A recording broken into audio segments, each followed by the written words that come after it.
berbicara masyarakat, itulah ya silakan saja masyarakat yang merasa punya jalan, dia mau sumber daya, nggak menjadi masalah.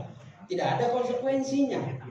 Dan terakhir izin ya saya sampaikan, Pak, kalau provinsi kan ada pertanyaan menarik, Pak, kami berikan bantuan kepada provinsi, tetapi provinsi tidak mengerjakan sesuai dengan yang kita perintahkan. Izin nih, contoh, dia nih kita rapat koordinasi kemarin, ternyata belum dianggarkan. Ya udahlah kita inisiatif karena ini penyumbang PAD, kayaknya seperti zolim, kita hanya mendapatkan tetapi kita tidak bisa memberikan seperti itu contohnya.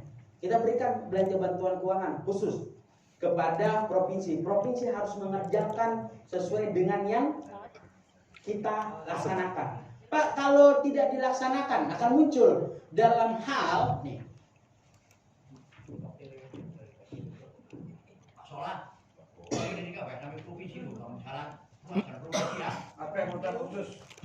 Dalam hal pemerintah daerah atau pemerintah desa sama, desa juga seperti itu kalau menerima tidak menggunakan sesuai peruntukannya, tidak menggunakan. Pak, ini kami mau bangun jalan ruas Dieng, tiba-tiba dikerjakan di tempat lain. Sesuai peruntukan yang ditetapkan oleh pemerintah daerah atau pemerintah desa sebagaimana penerima bantuan wajib mengembalikan kalau tidak sesuai. Makanya nanti dibuat juklak dan juknis terhadap belanja bantuan keuangan. Izin, itu mekanisme kalau kita berbicara APBD, Pak. Nah, tapi kalau berbicara swadaya kan tidak diatur. Kecuali ini yang diatur kita ketika uang keluar di dalam APBD. Uang keluar di dalam APBD. Nah, seperti itu. Selanjutnya, Bapak Ibu, Mas, siap, satu lagi Mas. Ini tadi saya menanyakan sanksinya. Kira-kira saya kerjakan mas swadaya masyarakat ada sanksinya enggak? Jangan-jangan nanti kita sudah swadaya, enggak ada sanksinya. Ini Pak Sola harusnya ikut ini karena diminta juga. Dan mungkin Pak Sola sudah menyampaikan kepada Pak Gubernur, tapi tanggapannya bagaimana Pak Sola? Mungkin Pak Sola bisa menyampaikan. Ya, sampai 7 kali, benar. BA, benar. ya, saya Sanksinya bagaimana? ya, izin nih. Saya Bapak Ibu izin Karena kalimat. saya dulu didukung. Nah, tapi kalau seperti ini jujur. Benar-benar aku udah WA bahkan sampai terjun, benar. Bukan saya kok, Bang Parno juga WA. Aku juga ngeluh. Iya sih Pak Gubernur memalukan keluarga saya juga gitu. Izin. Ya, coba ini gimana? Saya punya gubernur kok seperti itu biasanya nggak gitu. Ya, mohon izin Tapi Bapak kalau Ibu. masyarakat yang ngerjakan saya jamin 1000% aman. Masyarakat kok masyarakat kok. Nah, alasin itu aku yang tahu jawab. Tapi Pak Sola, tapi kira-kira malu enggak? Kira-kira malu enggak ke masyarakat? Walaupun alasannya tetap COVID. Ya, izin Bapak Ibu. Ya, memang kalau kita lihat ya, tanpa mengurangi rasa hormat, kalau ketika berbicara masyarakat, masa masyarakat membantu ada sanksi Pak? Ada bencana, seharusnya memang kalau pintunya kan biasanya pintunya dari pemerintah daerah, nanti pemerintah daerah nyumbang. Kalau kita nyumbang sendiri apakah nggak sanksi? Kan tidak. Itulah seperti konteksnya. Tetapi memang kalau ya saya tidak tahu ini kan politik lah. Tetapi kalau saya katakan memang kondisi saat ini ya tanpa mengurangi rasa hormat. Mungkin tahun 2020, 2021 kita dalam rangka pandemi COVID yang memang dalam segi penanganan dampak kesehatan, dalam rangka yang namanya pemulihan ekonomi, dalam rangka jaring pengamanan masyarakat. Ya itulah, tapi ya mohon maaf ini yang ini ya kalau berbicara umumnya, karena contoh 2021 saja Bapak Ibu 8% DAU yang seharusnya bersifat umum itu kita alihkan dalam rangka penanganan kesehatan. Tetapi izin, tapi inilah kendala mungkin. Tapi inilah saya izin kalau Bapak Ibu tanya ada sebenarnya pintunya. Kalau kita seandainya ini kan konteks bukan hanya dia nih. Tiba-tiba seandainya Bapak Ibu pokir ada di desa, tiba-tiba Pak nggak bisa ditangani, kan ini kan harus ada solusi. Kalau desa anggarannya sekarang mohon maaf, anggaran desa kan salah satunya juga tertentu namanya COVID. Kalau tidak bisa, APBD mampu ya silakan, tetapi memang prinsip terakhir harus, saya selalu mengatakan Bapak Ibu, belanja bantuan itu yang namanya bantuan kan tidak wajib Pak. Namanya membantu. Kalau membantu itu kan tidak wajib. Apa konteksnya? Memprioritaskan urusan wajib dan urusan pilihan yang menjadi kewenangan. Saya selalu mengatakan seperti itu. Iya Pak, nanti sabar dulu Pak, ini juga.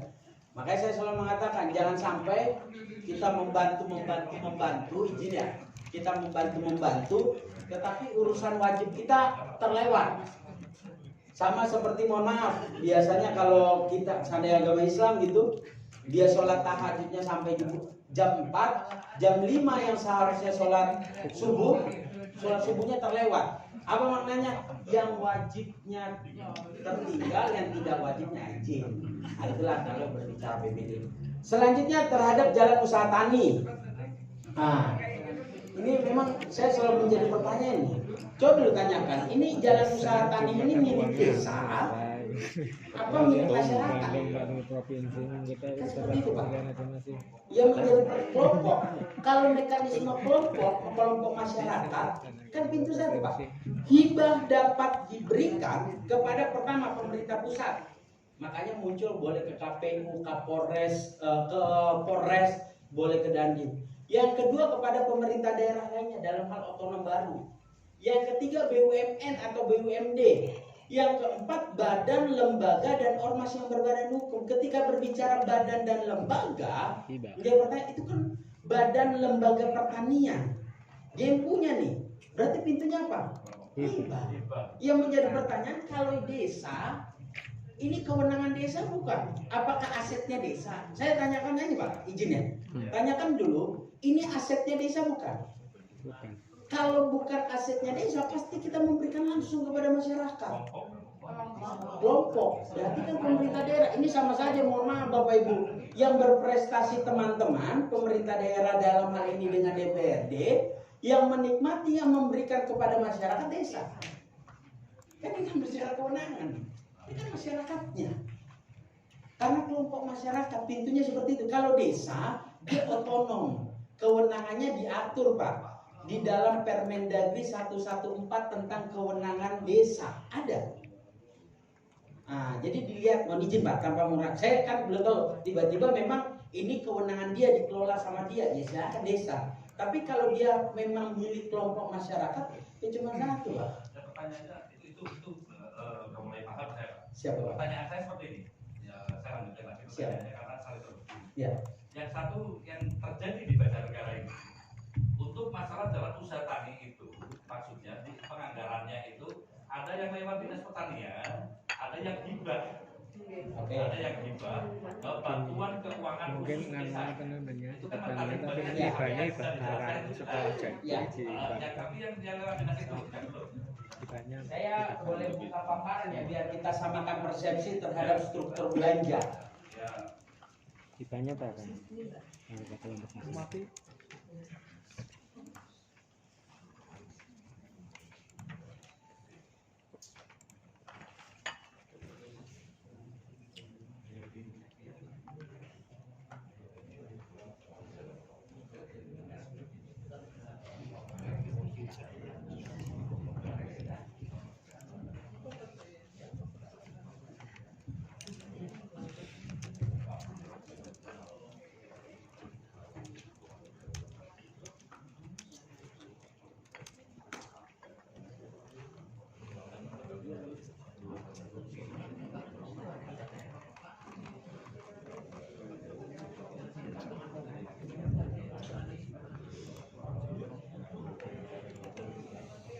Izin Bapak Ibu, ini kan kita kan karena domainnya APBD keterlibatan seluruh fungsi, kita jelaskan dulu ini perubahan struktur. Memang sudah lama ini, mungkin Bapak Ibu apa sih perubahan struktur? Saya izin dulu menjelaskan ya.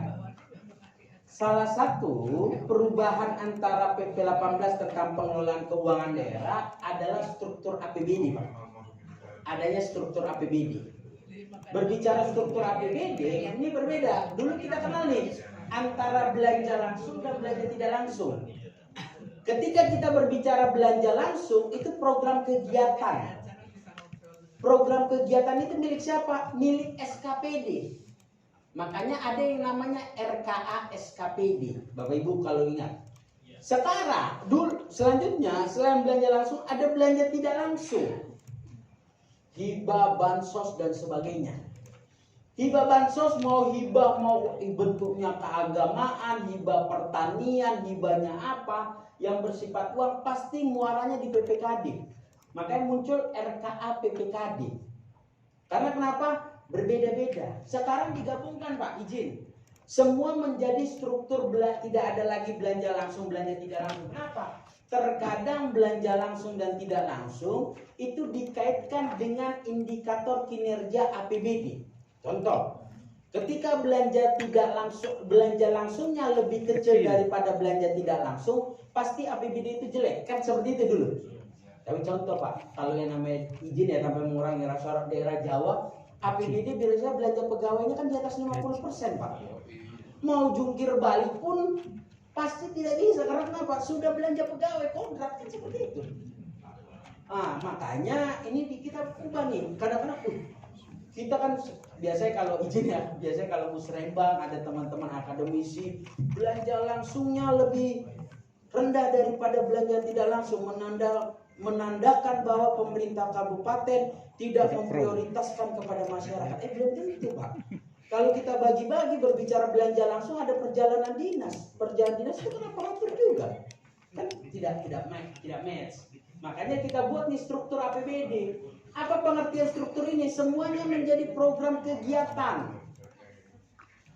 Semuanya menjadi program kegiatan. Nanti saya muarakan dulu juga nanti yang namanya sinkronisasi. Semuanya menjadi program kegiatan. Apa makna program kegiatan? Makna program kegiatan itu pasti tertuang di dalam RKPD, Rencana Kerja Pemerintah Daerah. Kalau dulu belanja langsung di RKPD, belanja tidak langsung ada di KUAPPS. Kalau sekarang karena semuanya terakomodir menjadi program kegiatan muaranya ada di RKPD, seharusnya semuanya harus terakomodir di RKPD. Makanya mohon maaf, ada katakan tidak ada lagi usulan-usulan, bahkan terakhir surat edaran KPK, usulan setelah RKPD ditetapkan, baik pokir, baik musrembang. Karena kenapa? Sudah selesai Pak di RKPD. Karena hibahnya pun pasti muaranya ke RKPD. Itu pertama. Selanjutnya Bapak Ibu, ketika kita berbicara yang namanya struktur APBD, kita lihat Undang-Undang 23. Undang-Undang 23 ada urusan yang diserahkan nih, 32 urusan yang diserahkan. Konteksnya desentralisasi. Dari 32 urusan pasti tercermin di dinas. Pasti tercermin yang ada di dinas-dinas terkait. Makanya kalau di Bapak Ibu lihat 32 urusan, tidak ada nih urusan perencanaan, tidak ada. Tidak ada urusan setwan, tidak ada. Tidak ada urusan keuangan, tidak ada. Semuanya dinas. Apa pengertiannya? Dinas melaksanakan yang menjadi kewenangannya. Contoh, ada urusan pendidikan yang diserahkan ke kabupaten kota, makanya muncul dinas pendidikan. Apa kewenangan dinas pendidikan? SD, SMP, dan PAUD. Seperti itulah konteksnya. Mau belanja hibah, mau belanja bansos, tetap kalau dia kewenangan yang ada di pemerintah daerah pasti dianggarkan di dinas.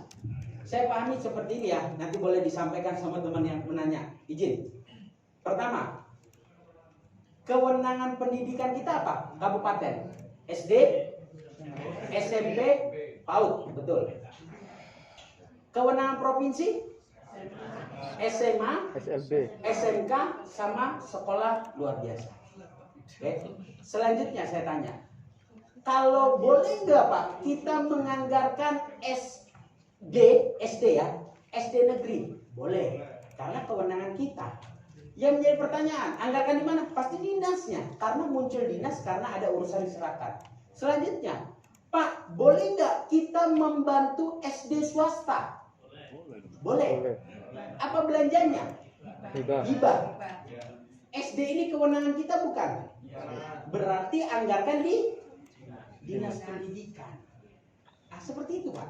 Makanya, Pak, kalau ini bukan kewenangan kita SMA swasta. Ini bukan kewenangan kita. Selanjutnya siapa? karena ini bukan kewenangan seandainya SMA swasta, saya izin lagi lah. Ini langsung lompat ya, izin. Selanjutnya, Pak, kami ingin membantu SMA. Ketika berbicara, Pak, saya ingin membantu SMA negeri. Ketika berbicara SMA negeri, kewenangan siapa SMA negeri? Provinsi. Asetnya siapa? Asetnya provinsi.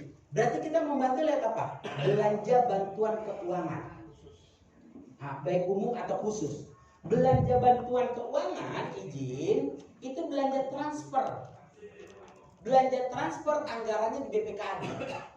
Selanjutnya, Pak, boleh nggak kita bantu SMA swasta? Boleh. Membantu kan? Yang menjadi pertanyaan, SMA swasta miliknya provinsi bukan? Bukan kewenangan? Bukan, Pak. Dia milik orang lain. Tetapi karena dia bukan miliknya provinsi, bukan belanja bantuan keuangan. Karena bukan miliknya. Konteksnya apa? Hibah. Selanjutnya, yang tadi di SKPD, yang lain, hibahnya, karena ini bukan kewenangan kita, pasti bukan dinas pendidikan, pasti di Sekda. Oke ya? Bisa dimengerti nggak? Makanya dilihat SKPD-nya. Makanya saya katakan, kalau dia berbicara belanja bantuan keuangan, pasti dia berbicara pemerintah atas atau pemerintah bawahnya. Yang tadi jalan usaha tani. Makanya Pak, ini jalan usaha tani, anggarkan di mana belanja bantuan keuangan? Pasti karena dia ke desa, pasti belanja bantuan keuangan. Pak, kalau dia dianggarkan di dinasnya, ini di BPKAD Pak, ini di BPKAD. Kalau dia di Badan Pemberdayaan Masyarakat Desa, itu anggaran apa? Karena dia bersifat belanja hibah. Karena kenapa? Masih kewenangan dia di pertanian. Seperti itu. Oke ya, izin. Jadi kalau seandainya itu makanya perbedaan. Makanya kalau kita lihat, kok anggarkan di dinas ini ya, kok anggarkan ini. Kalau anggarkan di dinas terkait, dinas-dinas yang ada kita, pasti itu menjadi kewenangan kita. Baik hibah atau program kegiatan. Tapi kalau bukan kewenangan kita, anggarkan di Sekda. Makanya contoh, Pak, kita boleh membantu rumah ibadah? Boleh, agama. Yang menjadi pertanyaan, agama kewenangan siapa? Pemerintah pusat. Makanya mekanisme apa? Hibah. Hibah kepada pemerintah pusat. Terus di SKP di mana? Karena nggak mungkin di dinas mana yang melaksanakan kewenangan agama. Tidak ada. Makanya anggarkan di mana? Di Sekda. Sekda itu biasanya bagian Kesra tuh? Bukan. Ini beda. Makanya saya dudukkan juga hibah. Biar kita sama-sama izin. Kita sharing ya. Pembagian kewenangan itu ada 3. Kalau hibah yang menjadi kewenangan ada di SKPD. SD swasta, SMP swasta menjadi kewenangan dia. Pertanian, kewenangan dia kelompok tani. Nelayan sana, kewenangan dinas. Anggarkan di mana? SKPD-nya. Yang kedua, kalau dia bukan kewenangan, itu anggarkan di mana? Anggarkan di Kesra. Contoh yang tadi, rumah ibadah. Tapi yang ketiga, kalau bukan kewenangan, di luar dalam hal urusan harmonisasi bahasanya, urusan instansi vertikal, barulah Kesbangpol. Makanya kalau untuk TNI, Polri, KPU dalam rangka itu anggarkan di Kesbangpol. Di luar itu baru anggarkan di Kesra yang bukan kewenangan. Nah, itu diatur di Permendagri 27 Siapa? Kalau setahu saya yang berhubungan dengan ormas, otomatis kayak di tempat-tempat peribadatan itu kan biasanya tergabung kepada bagian dari ormas, biasanya seperti itu. Baik di bawah naungan NU, di bawah naungan SI, maupun di bawah naungan Muhammadiyah. Setahu saya mohon izin, mohon maaf. Setahu saya lewat Kesbangpol. Karena itu maksudnya lewat ormas. Jadi saya penganggaran apa PKDKP cuma kan dibagi penanggung jawab Boleh kita teknisnya buka kita ya. bagi. Ini ada Permendagri Nggak ada. Pedum. ya. Ini ada Permendagri Pedoman Penyusunan APBD tahun anggaran 2022. Ini mempertegas sebenarnya. Makanya kalau kita bicara vertikal,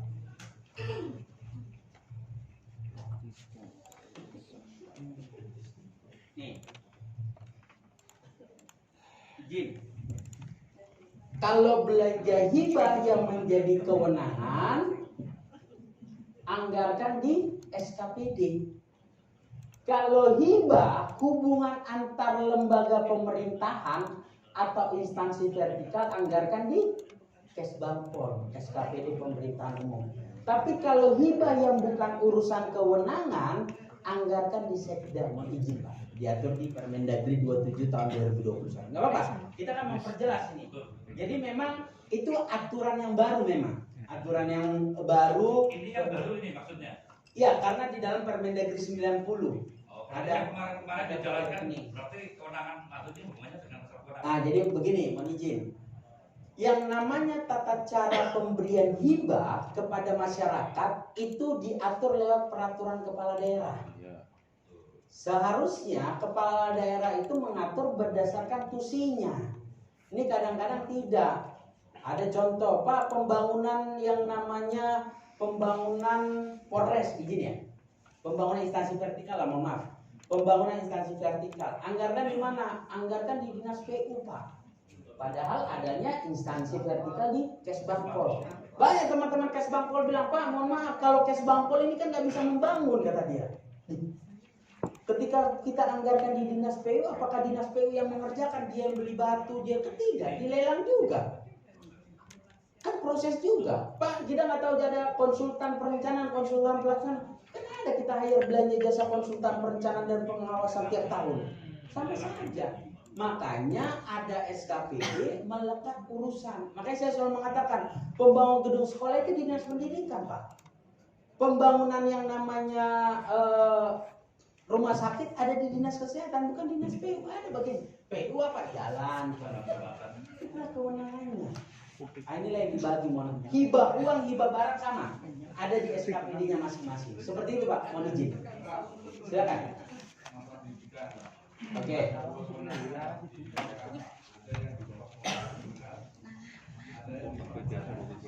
Ya. Sekarang misalkan di tingkat bawah ada PK, ada PA, PK atau PA itu di bawah kewenangan sebenarnya. Ya. Sekarang misalkan kita akan memberikan bantuan hibah kepada PA. Boleh nggak terus menerus gitu kan? Enggak boleh ya. Nanti apakah harus ke distrik? Itu mestinya ke bukan ke mana? Ke Sekda. Oke. Tidak ke distrik kan? Karena apa? Karena kewenangannya dia, karena dia di bawah kewenangan sebenarnya. Contoh misalkan BA, Sanawiyah, MI, Ya. itu kan di bawah Kemendak tuh. Nah, kalau misalnya kita memberikan hibah, itu kan tidak ke pendidikan, tapi ke Ini ya, Bapak Ibu. Ketika kita berbicara yang masalah kewenangan, ini kembali lagi nih. Ini bukan tujuannya. Kalau berbicara siapa yang menerima, berbicara subjek. Makanya kalau berbicara subjeknya dia pemerintah pusat, pasti konteksnya hibah ya. Ah, sekarang tinggal penganggarannya. Kebetulan dinas pendidikan, biar kita ini ya, makanya lahir kabupaten kota. Saya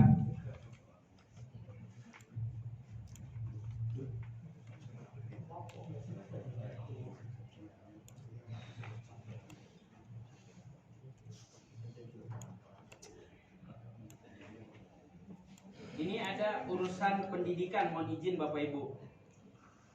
Nah, ini terputus nih, menengah, formal dan ini khusus. Nah, ini kewenangan dia. Ada urusan kewenangan diserahkan dinas pendidikan. Berarti sebenarnya dinas pendidikan itu harus mempunyai yang namanya indikator dalam rangka membangun kewenangan yang ada kabupaten kota, pendidikan dasar dan pendidikan PAUD atau pendidikan non formal. Provinsi pendidikan menengah dan pendidikan khusus yang tadi saya sampaikan pun yang menjadi pertanyaan. Kalau yang TK yang miliknya Kementerian Agama yang menjadi pertanyaan, itu masih menjadi kewenangan kita tidak? Enggak, bukan masalah yang menanggungnya, Pak. Mohon izin. Dia masih pendidikan dasar tidak? Masih pendidikan ini. Karena dia pendidikan dasar, Bapak Ibu, makanya di dinas pendidikan. Kenapa? Contoh, ada nanti target kinerjanya. Contoh begini ya. Yang namanya wajib belajar 9 tahun. Itu kewenangan kabupaten tuh. Siapa yang memiliki harus tercapai itu 9 tahun, tidak ada lagi SD atau tidak ada lagi masyarakat di Kabupaten Banjarnegara tidak sekolah. Pokoknya harus sekolah sampai 9 tahun. Siapa itu? Dinas Pendidikan, Pak, karena kewenangan dia. Tetapi ada yang menjadi kewenangan dia, ada yang menjadi kewenangan yayasan, ada yang menjadi kewenangan Kementerian Agama.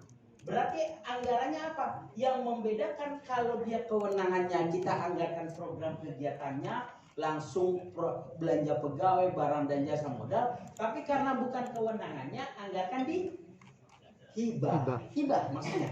Hibah kepada siapa? Hibah kepada Kementerian Agama. Seperti itu. Anggarkan di mana? Dinas Pendidikan, Pak. Karena dia tahu berapa totalnya. Kalau kita tanya berapa semua total Dinas Pendidikan harus bertanggung jawab ini. Ini memang membagian kewenangan, Pak. Dinas Pendidikan nanti bertanggung jawab berapa yang namanya siswa SD, SMP yang ada di Kabupaten Banjarnegara. Kan nggak mungkin di Sekda. Makanya dia punya yang namanya daftar angkatan siswa itu semua, Pak. Mau yang ada di seandainya ada di bawah Kementerian Agama dan sebagainya, seperti itu. Kecuali rumah agama baru di Sekda, seperti itu. Jadi kalau dia masih menjadi kewenangannya, kecuali seandainya MA madrasah nih, yang tingkatnya SMA, bukan kewenangan dia, karena dia bukan kewenangan Dinas Pendidikan, barulah dianggarkan di Sekda. Tapi karena ini menjadi kewenangan dia, baru dianggarkan di Dinas Pendidikan. Tetapi karena dia bukan memiliki asetnya, dia anggarkan belanja hibah. Mohon izin seperti itu. Nah, selanjutnya apakah boleh terus menerus? Boleh. Jadi kalau Bapak Ibu, Pak, boleh nggak Pak faktor keagamaan kita boleh terus menerus? Boleh Pak? Boleh. Jadi jangan sampai Pak ini nggak boleh terus menerus. Boleh Pak? Kalau Bapak tanya di mana dasar hukumnya? Hah? Boleh Pak? Ini izin Bapak Ibu ya.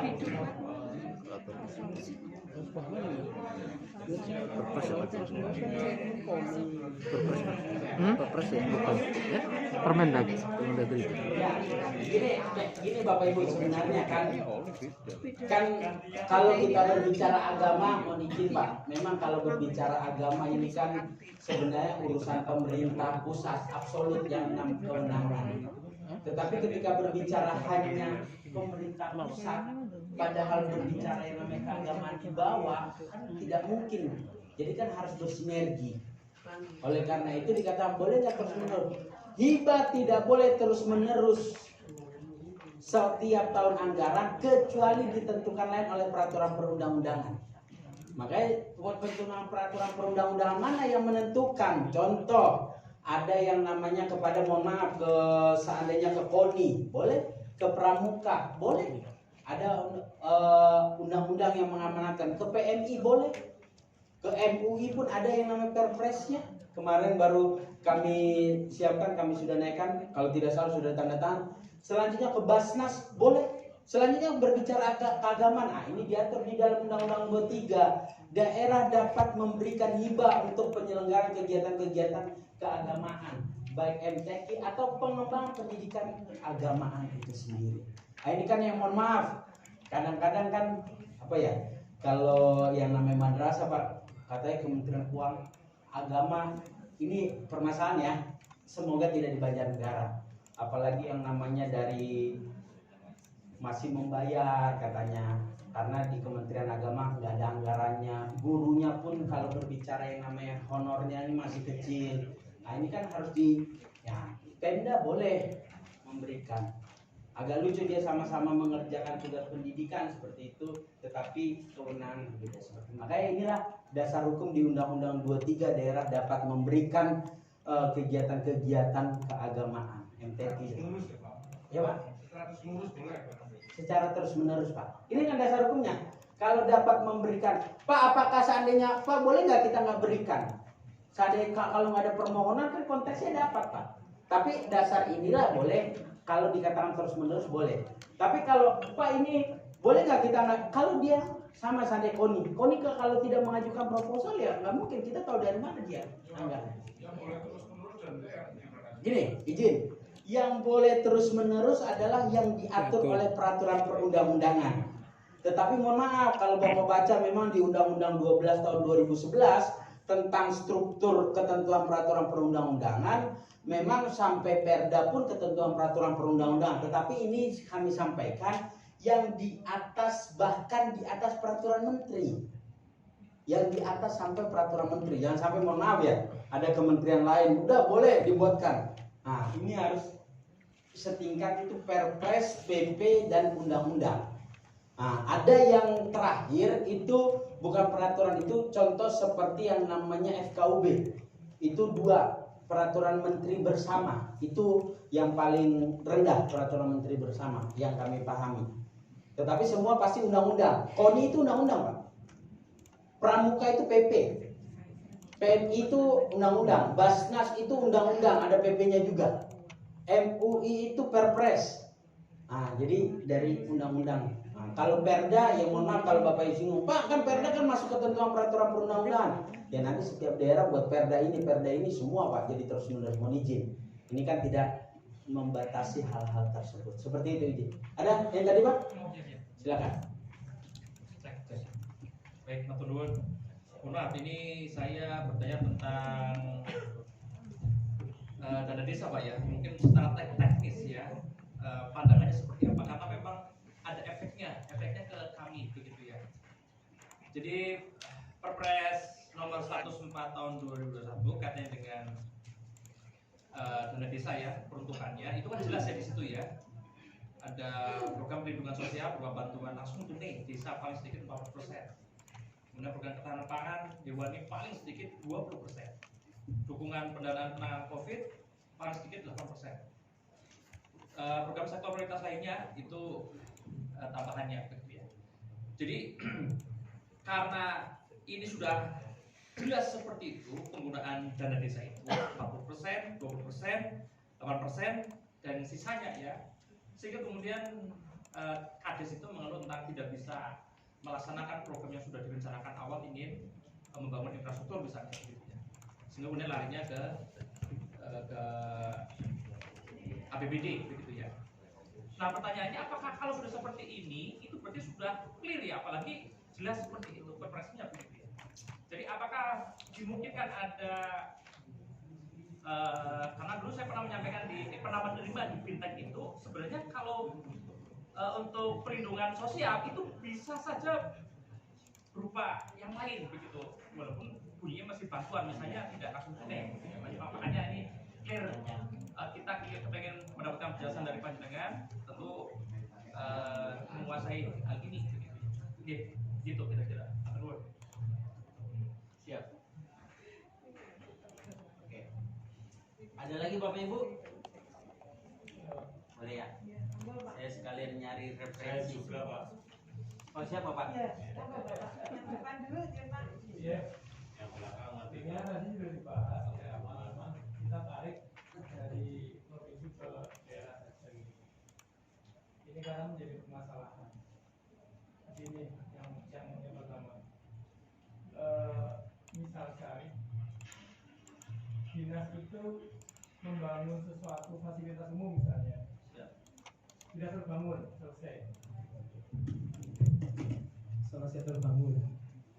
Nah terus dari bangunan itu udah selesai, udah finish, itu masih belum cukup lah dalam artian untuk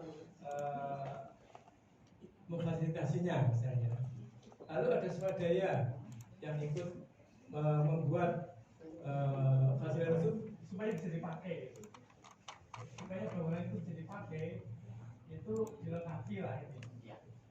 Nah itu boleh atau tidak? Nah, terus kalau tidak boleh, di apa peraturannya itu hukumannya apa?